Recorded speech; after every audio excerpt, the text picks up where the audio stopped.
Hello everybody! Let's see how to convert a PDF to a Word or Writer file. It's so simple. Go to Google and open Google Drive. That's it. Once you are there, just do New File Upload and upload that PDF that you want to convert. Then upload complete. Now I can see it in recent very easily. It's here. And just do Open with Google Docs. And this will convert automatically your PDF into a Word file.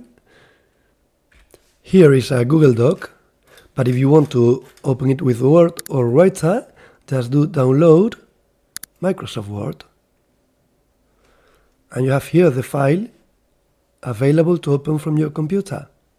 That's it. Here you have it. Open with LibreOffice Writer or with Microsoft Word.